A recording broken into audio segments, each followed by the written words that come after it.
वंदे मातरम दोस्तों। Maverick geopolitics के आज के सेशन में आप सबका बहुत बहुत स्वागत है। चैनल को लाइक शेयर और सब्सक्राइब करना मत भूलिएगा। दोस्तों, आज का जो टॉपिक है वो रूटीन जियोपॉलिटिक्स टॉपिक नहीं है। आज हम बात कर रहे हैं मिडल ईस्ट के पावर चेसबोर्ड की, जहां एक इमरजेंसी विजिट ने पूरी दुनिया के स्ट्रेटेजिक एनालिस्ट्स के कान खड़े कर दिए हैं। जी हाँ, मैं बात कर रहा हूं मोहम्मद बिन जायद, MBZ या MBZ, यूएई के प्रेसिडेंट। अचानक, बिना किसी हाइप के, बिना किसी तमाशा के इंडिया आ चुके हैं। जब मैं ये रिकॉर्ड कर रहा हूं वो इंडिया आ चुके हैं। मोदी जी उनको एयरपोर्ट पर विजिट करने पहुंच चुके हैं। ये 2 घंटे की ही सिर्फ विजिट है। अब समझिए दोस्तों, जब मिडल ईस्ट का कोई लीडर इमरजेंसी विजिट बोलकर इंडिया आए तो समझ लीजिए कुछ बहुत बड़ा पक रहा है पीछे। ये विजिट एक शॉकिंग विजिट क्यों है? सवाल सिंपल है, आखिर क्यों वो आए हैं? क्या ये सिर्फ डिप्लोमेसी है? क्या ये सिर्फ ट्रेड की बात है? या फिर ये सऊदी अरब और यूएई के फ्रिक्शन का स्पिलओवर है? दोस्तों, मिडल ईस्ट को अगर आप सीधे तरीके से समझने की कोशिश करेंगे ना, तो आप कभी समझ ही नहीं पाओगे। यहाँ रिलीजन एक कवर है, पावर असली गेम है, और ऑयल, शिपिंग रूट्स और करेंसी कंट्रोल असली एजेंडा। और इसी एजेंडा का सबसे डेंजरस चैप्टर है यमन। यमन कोई नॉर्मल कंट्री नहीं है दोस्तों। यमन एक प्रॉक्सी वॉर का लेबोरेटरी है। यहां ईरान अपना गेम खेल रहा है, सऊदी अपना, यूएई अपना, हर कोई अपना अपना। अमेरिका रिमोट कंट्रोल से खेल रहा है, और तुर्की अपॉर्चुनिज्म से, जहां मौका दिखे वहां। साउथ यमन में जो फैक्शन पावर में है वो यूएई बैक्ड है, उसको एसटीसी बोला गया है। नॉर्थ साइड पे जो डोमिनेंट फोर्स रही है वो हिस्टोरिकली सऊदी बैक्ड रही है। प्रॉब्लम तब शुरू होती है जब पार्टनर्स एक दूसरे के इंटरेस्ट पे ही स्ट्राइक करने लगते हैं। यूएई और सऊदी तो पार्टनर्स थे ना। यूएई ने साउथ यमन में सऊदी सपोर्टेड फैक्शंस को डायरेक्टली चैलेंज किया। और मिडल ईस्ट में एक रूल याद रखिए, नो क्लैश इज एक्सीडेंटल। हमने इस पे पहले भी एक डिटेल्ड वीडियो बनाया है, जिसका नीचे क्यूआर दिया हुआ है, उसे क्लिक कीजिए ताकि आपको पूरा कॉन्टेक्स्ट मिल सके। अब यहाँ एक और जोकर एंट्री लेता है, हमारा प्यारा पाकिस्तान। सऊदी और पाकिस्तान के बीच म्यूचुअल डिफेंस पैक्ट है, जो कुछ महीनों पहले साइन हुआ था। पेपर पे लिखा है सऊदी पे अटैक यानी पाकिस्तान पे अटैक, पाकिस्तान पे अटैक यानी सऊदी बचाएगा। पर सवाल यह है, पाकिस्तान के पास ऑप्शन क्या है? सोचिए, पाकिस्तान के एलिट के बिलियंस, मैं मिलियंस नहीं बिलियंस की बात कर रहा हूं, पाकिस्तान के एलिट के बिलियंस दुबई में पड़े हैं। उनके फ्लैट्स, बिजनेसेस, फैमिलीज सब यूएई में। अगर यूएई से कॉन्फ्लिक्ट हुआ, एलिट का एक फोन कॉल इस्लामाबाद में आएगा और इस्लामाबाद के पीएम की गद्दी गिरा देगा। पाकिस्तान आइडियोलॉजी से नहीं चलता है दोस्तों, पाकिस्तान रियल एस्टेट से चलता है। Let's be very very clear. इसीलिए वो सऊदी से हाथ मिलाता है, इसराइल से हाथ मिलाने को रेडी रहता है हमेशा, और ईरान के खिलाफ अमेरिका के लिए प्रॉक्सिस रिक्रूट करता रहता है। This is there full time business these days. Pakistan. अब थोड़ा ईरान की तरफ देखते हैं। जैश अल अदल, अल अदल ये कोई फ्रीडम मूवमेंट का नाम नहीं है दोस्तों। जैश अल अदल एक सुन्नी एक्सट्रीमिस्ट आउटफिट है, जो ईरान के सिस्तान बलोचिस्तान प्रोविंस में केओस क्रिएट करता रहता है। It is to the south of the Iran part. Let me show you on map, allow me one moment.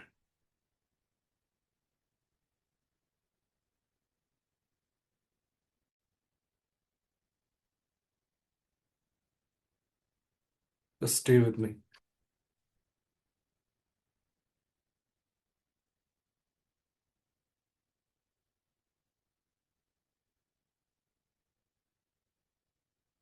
या,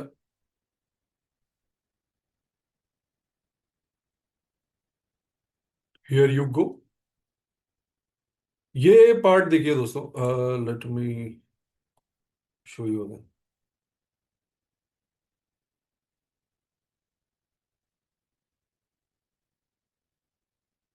this is the part. Iran का ये रीजन दोस्तों Pakistan border से बिल्कुल सटा हुआ। This is called Sistan Balochistan. एक बलोचिस्तान तो पाकिस्तान में है, ये आप भले भांति जानते हैं। और ये जो बलूचिस्तान है जहां पर बलोची लोग रहते हैं, ईरान में भी रहते हैं, और this is called Sistan Baluchistan root province. तो यहां पर दोस्तों एक जैश अल अदल करके एक ग्रुप है जो सुन्नी एक्सट्रीमिस्ट ग्रुप है। And naturally if it is Iran, then वो शियाओं के खिलाफ एक्शन लेता है, राइट। और उनके बलूचिस्तान प्रोविंस में केओस क्रिएट करके रखता है। और दोस्तों ये कोई सीक्रेट नहीं है अब कि पाकिस्तान इंटेलिजेंस इकोसिस्टम इनको आराम से शांति से क्वाइटली फैसिलिटेट करता है। बिल्कुल करता है वो। अमेरिका का ऑब्जेक्टिव यहां सिंपल है। ईरान को अनस्टेबल रखो, इसराइल को सिक्योर रखो, और गल्फ को डिवाइडेड रखो। और तब स्टेज पे आता है तुर्की। तुर्की बोलता है इस्लामिक नेटो बनाते हैं। सुनने में ये हीरोइक लगेगा आपको, पर असल में ये आर्म्स मार्केटिंग की स्ट्रेटेजी है। तुर्की देगा ड्रोन्स। उसके ड्रोन जो है वो अजरबैजान में चल गए, मार्केटिंग हो गई।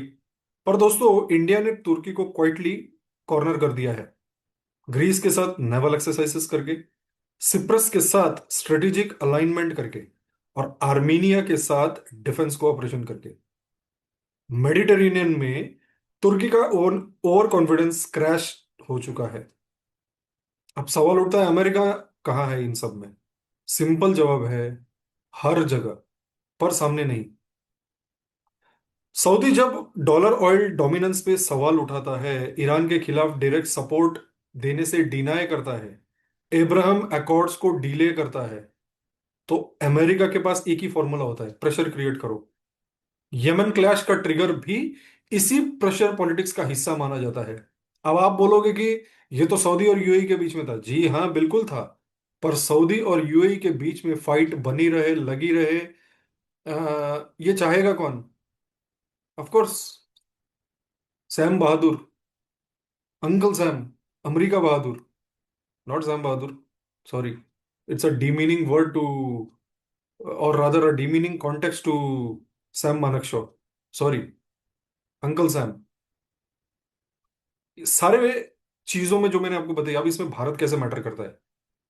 यहीं पे होती है भारत की एक लेट एंट्री, बिना शोर के, बिना धमकी के। कुछ फैक्ट्स मैं आपको बताता हूं, थोड़ा सा उस पर ध्यान दीजिए। यूएई के साथ $50 बिलियन का ट्रेड, कितना? 50। सेपा साइन किया है हमने, कॉम्प्रिहेंसिव इकोनॉमिक पार्टनरशिप एग्रीमेंट। भारतीय मैन पावर, गल्फ इकोनॉमी का बैकबोन। अबू धाबी में इंडियन पीएसयू ने ऑयल डिस्कवरी की है boss, this is one of the big news. ONGC विदेश ने, और पार्टनर कौन है इसका? ADNOC, Abu Dhabi national oil company. तो इट्स अ पार्टनरशिप। इसका मतलब सिंपल शब्दों में समझिए, इंडिया सिर्फ ऑयल खरीद नहीं रहा, अब इंडिया ऑयल निकालने के डिसीजन टेबल पे भी बैठा हुआ है। बहुत लोग कंफ्यूज हो जाते हैं, सोचते हैं कि अरे इंडिया ने यूएई में नया ऑयल खोज लिया, रियलिटी थोड़ी अलग है। ये एग्जिस्टिंग मेगा ऑयल फील्ड्स के नए रिजर्वॉयर्स हैं, एडवांस्ड सीस्मिक सर्वे, अप्रेजल ड्रिलिंग के थ्रू कंफर्म हुआ ऑयल है ये। इंडस्ट्रियल लैंग्वेज में इसे बोलते हैं कमर्शियली वायबल एक्सटेंशन डिस्कवरी। और दोस्तों ऐसे डिस्कवरी सिर्फ उन्हीं पार्टनर्स के साथ शेयर की जाती है जिन पे पॉलिटिकल प्लस स्ट्रेटेजिक ट्रस्ट हो, भरोसा होना चाहिए आपको। भारत के लिए गेम चेंजर क्यों है ये? अब यहां से थोड़ा सा जियोपॉलिटिक्स शुरू होगा और भारत अपना रोल प्ले करेगा। 85% से ज्यादा हम जानते हैं दोस्तों, भारत क्रूड ऑयल इंपोर्ट करता है, और मिडल ईस्ट उसका सबसे बड़ा सोर्स है। सो जब इंडिया सिर्फ बायर होता है तो डिपेंडेंसी होती है, स्टेक होल्डर होता है तो लेवरेज मिलता है। करेक्ट। आप जब उसके पार्टनर बन जाओगे तो आपको एक अलग लेवरेज मिलेगा। You will no more be a buyer. Buyer को क्या, पैसा फेंक तमाशा देख। पार्टनर वो नहीं होता। Partner is partner in crime बोलो, या पार्टनर हर चीज में साथ देता है। अबू धाबी के ऑयल फील्ड्स में स्टेक होने का मतलब इंडिया को ऑयल मिले या ना मिले, डिसीजन लेने वाले लोगों में भारत भी शामिल रहेगा। और जियोपॉलिटिक्स में डिसीजन टेबल पर होना बैटलफील्ड जीतने से ज्यादा पावरफुल होता है। बैटलफील्ड में लाशें गिरेंगी, जो डिसीजन टेबल में होता है वो दूर से बैठ के तमाशा देखता है। And that is where today Bharat is. अब यूएई इंडिया को इन्वॉल्व कर क्यों रहा है? दोस्तों ये एक्चुअली सिर्फ गुडविल का रिजल्ट नहीं है, ये प्योर कैलकुलेशन का रिजल्ट है। यूएई जानता है अमेरिका अनप्रेडिक्टेबल है आज। जो भी तंटे या टेंट्रम्स ये पाल रहा है Donald Trump, it has made America unpredictable. Saudi अपना एजेंडा चला रहा है। हमने सऊदी और यूएई का क्लैश यमन में बात की।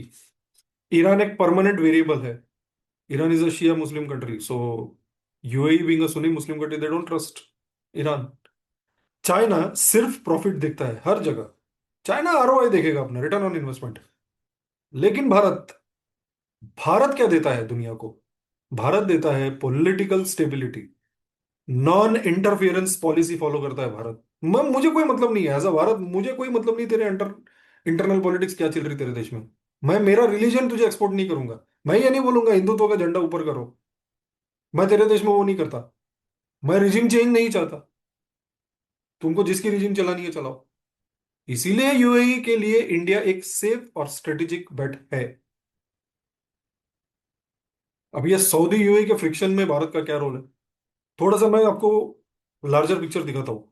सऊदी और यूएई के बीच यमन को लेके जो फ्रिक्शन थी जिसकी हमने बात की थी, वहां पे लीडरशिप की ईगो क्लैश हो गई है। ऑयल प्राइसिंग पे डिसएग्रीमेंट, अमेरिका चाहता था सऊदी उसके लाइन पे चले, ईरान के अगेंस्ट फ्रंट खोले। सऊदी ने थोड़ा ना बोल दिया। सऊदी को नहीं पढ़ना यार, ईरान में जो हो रहा है हो रहा है। उससे सऊदी डायरेक्टली इंपैक्टेड नहीं होना चाहता। और तब यूएई के लिए जरूरत पड़ती है एक न्यूट्रल पावर ब्रोकर की। And that is where India fits in perfectly. क्योंकि भारत के सऊदी के साथ भी स्ट्रॉन्ग टाइज हैं, यूएई के साथ सेपा है हमारा। दोनों जगह भारतीय वर्कफोर्स बैकबोन की तरह काम करते हैं। You know right. मल्लू, हमारे जो मल्लू कम्युनिटी के लोग हैं, मलयाली कम्युनिटी के, सबसे ज्यादा मैक्सिमम वहीं पर है यूएई और सऊदी में। सो दे वर्क एज बैकबोन। और इसी कॉन्टेक्स्ट में ऑयल डिस्कवरी एक कॉन्फिडेंस सिग्नल है। इंडिया, हम तुम पे लॉन्ग टर्म स्टेक लगा रहे हैं। इंडिया को एक स्ट्रेटेजिक पार्टनर बनाया है। अब चाइना यहां क्यों फेल हो जाता है, ये सवाल ही नहीं आता। सॉरी, रादर ये सवाल ही ऐसा है कि चीन जो है वो ऑयल फील्ड्स में इन्वेस्ट करता है, पर साथ में डेट ट्रैप लेके आता है। Debt trap.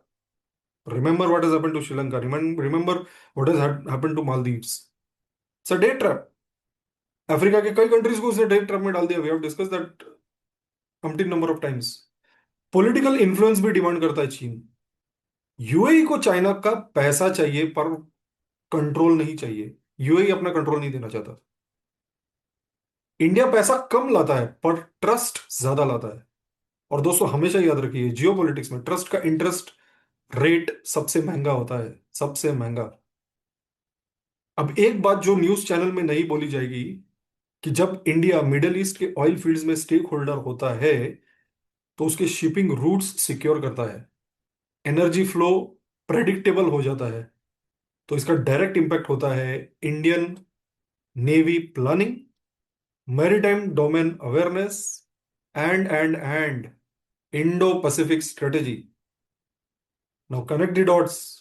वाई चाइना को नहीं लाना चाहता और भारत का इसमें क्या फायदा है चीन के यूएई में ना जाने से? क्योंकि भारत उतनी ही अपनी टाइट करके रखा है इंडो पैसिफिक रीजन को। इसीलिए ऑयल डिस्कवरी सिर्फ इकोनॉमिक नहीं होती, ये डिफेंस कैलकुलस होता है। बॉटम लाइन, दोस्तों अबू धाबी की ऑयल डिस्कवरी का मतलब है India is a reliable energy partner. Middle east में एक स्टेबिलाईजर का रोल है भारत का। सऊदी यूएई का ब्रिज है। अमेरिका का प्रॉक्सी नहीं है और चाइना का भी जूनियर नहीं है। इंडिया अपनी जियोपॉलिटिकल लेन बना चुका है। और इसीलिए जब MBZ मोहम्मद बिन जायद इंडिया आए हैं, तो वो सिर्फ हैंडशेक करने नहीं आए मोदी जी के साथ, वो फ्यूचर अलाइनमेंट लॉक करने आए हैं। वहीं दूसरी ओर सऊदी और यूएई दोनों जानते हैं इंडिया के बिना उनका सिस्टम रुक जाता है। अमेरिका बोलता है तो इग्नोर कर देते हैं ये लोग, चाइना बोलता है तो डाउट करते हैं ये लोग, और इंडिया बोलता है तो सुनते हैं। और इसीलिए MBZ का मैसेज सिंपल है। इंडिया, यूज योर लेवरेज, अपना लेवरेज यूज करो सऊदी के साथ ब्रिज बनाने के लिए, बैलेंस रिस्टोर करो हम दोनों के बीच में। And that is why Mohammed bin Zayed is in India, to connect the bridge between Saudi and UAE. दोस्तों ये सिर्फ बायलैटरल विजिट नहीं है, ये विजिट डिसाइड करेगा मिडल ईस्ट का फ्यूचर टोन सेट करने में। इस्लामिक नेटो जैसे आइडियाज को डिफ्लेट करेगा ये, पाकिस्तान जैसे साइड एक्टर्स को साइडलाइन और कर देगा, और भारत को जियोपॉलिटिकल ग्लोबल पावर ब्रोकर के रूप में एस्टेब्लिश करेगा। भारत ना किसी का प्रॉक्सी है, ना किसी का पपेट है, भारत बैलेंस ऑफ पावर का एंकर है। यहीं पर दोस्तों आज हम हमारा सेशन अंत करते हैं। उम्मीद है आपको हमारा यह एनालिसिस पसंद आया होगा। चैनल को लाइक एंड सब्सक्राइब जरूर कीजिए। जय हिंद, भारत माता की जय।